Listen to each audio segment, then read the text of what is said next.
अस्सलाम वालेकुम नाज़रीन, मैं मोहम्मद असलम हुसैन सियासत की आलमी खबरों में आप सबका इस्तकबाल करता हूँ। अमेरिकी सदर जो बाइडन ने इजरायली वज़ीर-ए-आज़म नेतन्याहू को निजी गुफ्तगू के दौरान तल्ख लहजे में गुस्से का इजहार किया। अमेरिकी मीडिया ने दावा किया है कि अमेरिकी सदर जो बाइडन ने इजरायली वज़ीर-ए-आज़म नेतन्याहू से निजी गुफ्तगू की और इस दौरान नेतन्याहू को इनकी हठधर्मी रवैये पर तंग आकर डांट दिया।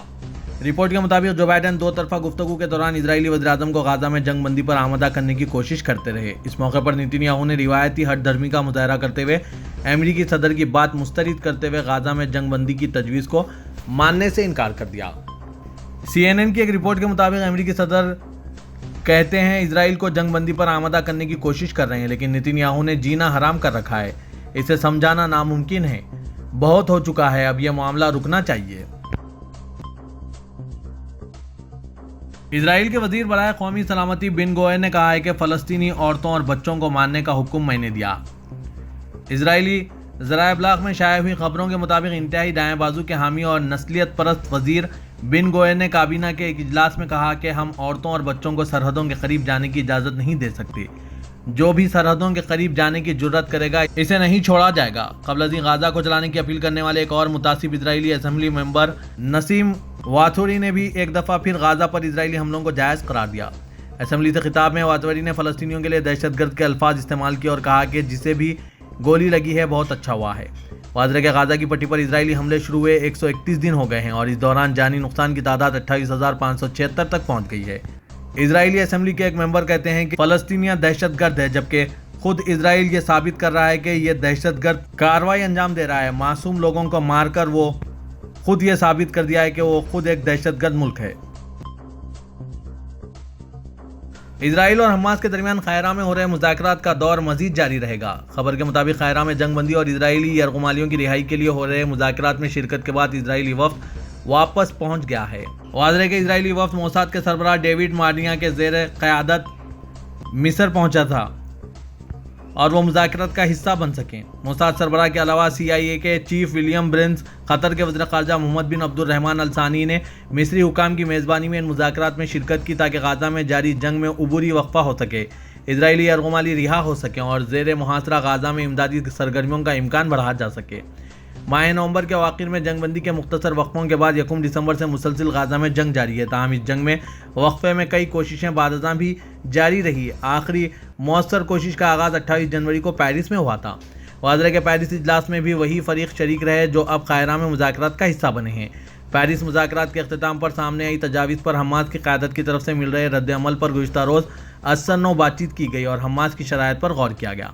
इत्तेफाक से यह मुज़ाकरात मिस्री दारुल-हुकूमत में ऐसे वक्त में किए गए हैं जब मिस्र सरहद से जुड़े गाज़ा के जुनूबी शहर में एक भरपूर और मुनज़्ज़म जंगी यलगार के लिए इजराइल तैयारी कर चुका है। इस नई इजरायली जंगी कोशिश से मिस्र भी खुश नहीं है, जबकि दुनिया के दूसरे कई मुल्कों की तरह अक़वाम मुत्तहिदा ने भी इस इजराइल जंगी मंसूबे की मुखालिफत की है कि इस जंगी यलगार के नतीजे में रफ़ा शहर में जमा गाज़ा की निस्फ़ से ज़ायद बेघर आबादी के लिए मुश्किलात में मज़ीद इजाफा हो जाएगा। मिस्री हुकाम का कहना है कि कायरा में गुज़िश्ता रोज़ हुए मुज़ाकरात ज़्यादातर मुस्बित ही रहे हैं। फ़लस्तीनी वज़ारत सेहत ने एक बयान में कहा है कि गाज़ा में नासिर मेडिकल कॉम्प्लेक्स पर इजरायली स्नाइपर की फायरिंग से 3 फ़लस्तीनी जाँ बहक और 10 ज़ख्मी हो गए। अल अरबिया के मुताबिक ताज़ा तरीन कार्रवाइयों में इजरायली फ़िज़ाई हमलों ने हालिया दिनों में रफ़ा को निशाना बनाना शुरू कर दिया है, जो गाज़ा की पट्टी के जुनूब में है और मिस्र की सरहद के करीब है। इजराइल अपने ज़मीनी हमले को रफ़ा शहर तक बढ़ाने का मंसूबा बना रहा है, जहां 7 अक्टूबर के हमले के बाद से गाज़ा की पट्टी से 10 लाख से ज़ायद फ़लस्तीनियों ने पनाह हासिल कर रखी है। इजरायली वज़ीर-ए-आज़म बेंजामिन नेतन्याहू ने रफ़ा को हमास का आखिरी गढ़ करार दिया है और कहा कि इजराइल इस ग्रुप को ख़त्म करने का मकसद हासिल नहीं कर सकता जब तक वो वहाँ रहेंगे। हमास के ज़ेरे इंतज़ाम गाज़ा की पट्टी में सेहत के हुकाम के मुताबिक इजरायली फ़ौज गाज़ा के बेशतर हिस्से पर हमला करके 28,000 से ज़ायद अफराद हलाक कर चुकी है। इजराइल ने एक और शर्मनाक हरकत करते हुए फ़लस्तीनी कैदियों की वकालत करने वाली खातून वकील को ही पकड़कर जेल में डाल दिया। अल जज़ीरा के मुताबिक इजराइल ने फ़लस्तीनी हुकूक़ की खातून वकील 28 साला दियाला आयश को बगैर किसी मुकदमे या इल्ज़ाम के हिरासत में ले रखा है। इजरायली फ़ौज के हाथों गिरफ्तारी से 2 रोज़ कबल फ़लस्तीनी इंसानी हुकूक़ की वकील दियाला आयश ने इजराइल की अफर जेल में कैद फ़लस्तीनियों से मुलाकात की थी। उस वक्त उन्होंने सोचा भी ना था कि अगले दिन वो खुद इन्हीं कैदियों में से एक बन जाएंगी जिनके दिफा के लिए उन्होंने अपनी ज़िंदगी वक्फ कर दी है। इजरायली फोर्सेस ने مقبوضہ مغربی کنارے میں بیت اللحم کے قریب ایک چوکی سے عائش کو گرفتار کیا۔ عائش کے اہل خانہ نے بتایا کہ گرفتار ہونے سے قبل وہ اسرائیلی اور فلسطینی اتھارٹی دونوں جیلوں میں فلسطینی نظربندوں کا دفاع کرنے والی وکیل کے طور پر کام کر رہی تھی۔ جنوبی غزہ کے شہر رفح میں اسرائیلی زمینی آپریشن کو رکوانے کے لیے جنوبی افریقہ پھر عالمی عدالت انصاف پہنچ گیا۔ عرب نیوز کے مطابق جنوبی افریقہ نے رفح میں اسرائیل کا زمینی آپریشن رکوانے کے لیے عالمی عدالت انصاف میں ہنگامی درخواست دائر کی گئی ہے، جس میں جنوبی افریقہ نے موقف اختیار کیا ہے کہ عالمی عدالت انصاف رفح میں اسرائیلی فوجی آپریشن کا جائزہ لیں۔ یہ ہنگامی درخواست جنوبی افریقہ نے منگل کے روز دائر کی ہے، جس میں کہا گیا ہے کہ عدالت اس بات پر غور کرے کہ اسرائیل رفح میں جو فوجی آپریشن کرنے جا رہا ہے کیا اس سے فلسطینیوں کے حقوق کی مزید خلاف ورزیاں ہوگی اور کیا عدالت کو اس سلسلے میں اپنے اختیارات استعمال کرنے کی ضرورت ہے۔ جنوبی افریقہ کا کہنا ہے کہ رفح میں اسرائیلی فوجی آپریشن کے نتیجے میں مزید ہلاکتیں، مزید نقصان اور تباہی ہوگی اور یہ آپریشن عالمی عدالت کے 26 جنوری کے دیے جانے والے فیصلے کی خلاف ورزی ہوگا۔ واضح کے بے گھر فلسطینیوں کی آخری پناہ گاہ رفح حالیہ دنوں میں اسرائیلی فضائی حملوں کی زد میں آ چکا ہے، جہاں روزانہ کے حساب سے 100 فلسطینی مارے جا رہے ہیں۔ اقوام متحدہ کے انسانی حقوق کے سربراہ نے متنبہ کیا کہ رفح میں کوئی بھی حملہ خوفناک ہوگا اور اس میں زیادہ تر عام شہری اور ان میں بھی زیادہ تر بچے اور خواتین مارے جانے کا امکان ہے۔ اسلامی تعاون تنظیم نے غزہ کی پٹی کے شہر رفح پر اسرائیلی فوج کے حملوں کی سخت مذمت کی ہے۔ ایک تحریری بیان میں OIC نے غزہ کے جنوب میں تقریباً 15 لاکھ فلسطینیوں کے پناہ لینے والے رفح شہر پر اسرائیل کے حملوں پر رد عمل کا مظاہرہ کیا۔ بیان میں یاد دہانی کرائی گئی کہ رفح پر اسرائیل کے حملوں کے نتیجے میں سینکڑوں فلسطینی شہری، جن میں زیادہ تر بچے اور خواتین شامل ہیں، ہلاک اور زخمی ہوئے اور عالمی برادری کے انتباہات کو نظر انداز کیا گیا۔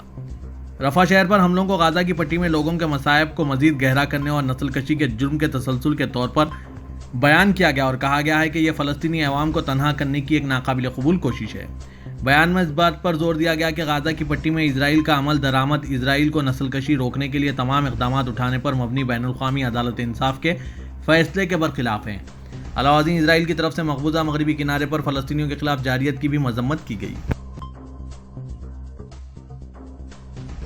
سابق امریکی صدر ڈونلڈ ٹرمپ کے مشیر جیریڈ کشنر نے کہا ہے کہ سعودی عرب کے ولی عہد شہزادہ محمد بن سلمان ویژنری لیڈر ہیں۔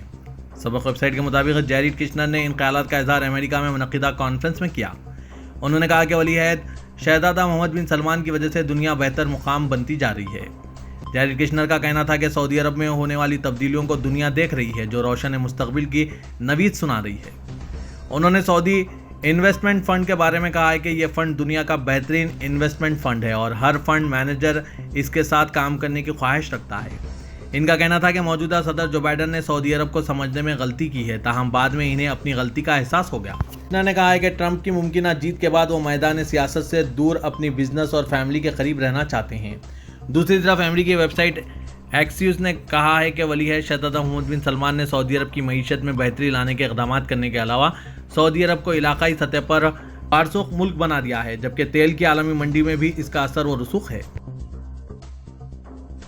مکہ مکرمہ میونسپلٹی نے گزشتہ سال 2023 کے دوران 71,000 درخت لگائے ہیں۔ سابق ویب سائٹ کے مطابق میونسپلٹی نے مسجد حرم لے جانے والے تمام راستوں کے علاوہ شہزادہ محمد بن سلمان شاہراہ، کنگ عبداللہ شاہراہ اور کنگ عبدالعزیز شاہراہ پر مختلف گل بوٹے بھی لگائے ہیں۔ میونسپلٹی نے کہا ہے کہ مکہ مکرمہ کے ماحول کو بہتر بنانے اور شجرکاری کی مہم میں حصہ لیتے ہوئے گرین سعودی عرب انیشیٹو کا حصہ بن رہے ہیں۔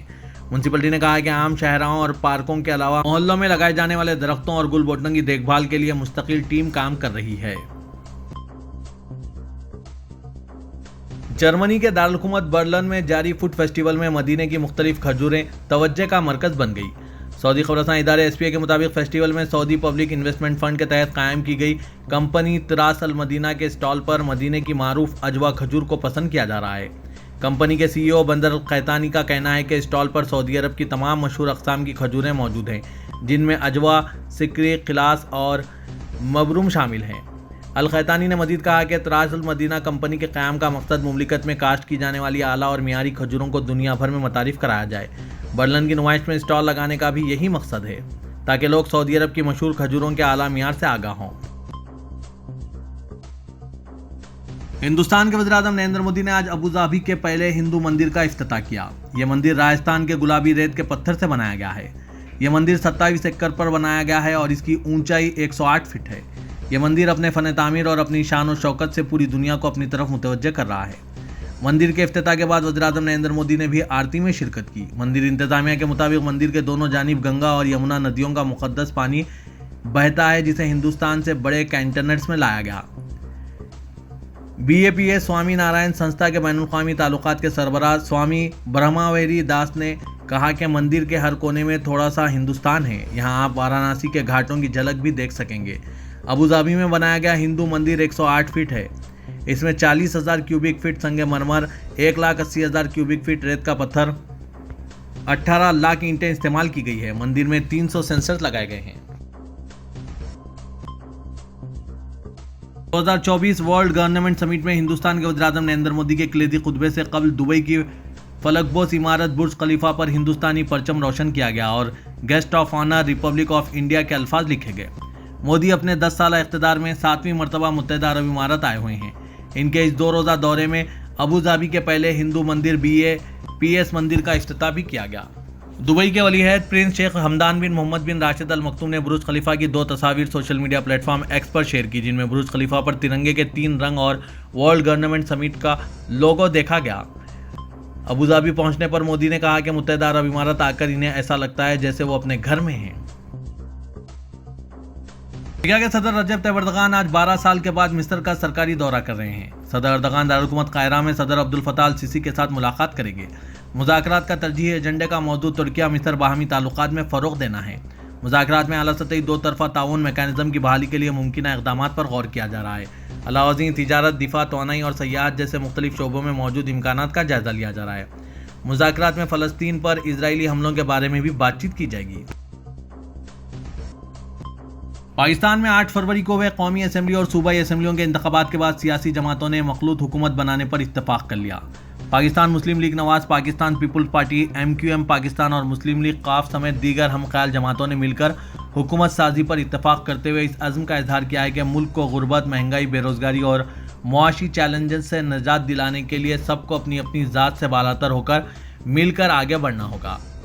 इस्लामाबाद में चौधरी शुजात हुसैन की रिहाइशगाह पर पाकिस्तान मुस्लिम लीग नवाज, पाकिस्तान पीपुल्स पार्टी, MQM पाकिस्तान और मुस्लिम लीग काफ समेत दीगर हम ख्याल सियासी जमातों के सरबराहान पर मुश्तमिल इजलास मुनक़िद हुआ, जिसके बाद मुस्लिम लीग नवाज के सदर शहबाज शरीफ, साबिक़ सदर आसिफ अली जरदारी, पाकिस्तान मुस्लिम लीग काफ के सरबराह चौधरी शुजात हुसैन, MQM के कन्वेनर डॉक्टर खालिद मकबूल सिद्दीकी, इस्तेकाम पाकिस्तान पार्टी के अलीम खान, बलूचिस्तान अवामी पार्टी के सादिक संजरानी ने मुश्तरका प्रेस कॉन्फ्रेंस की।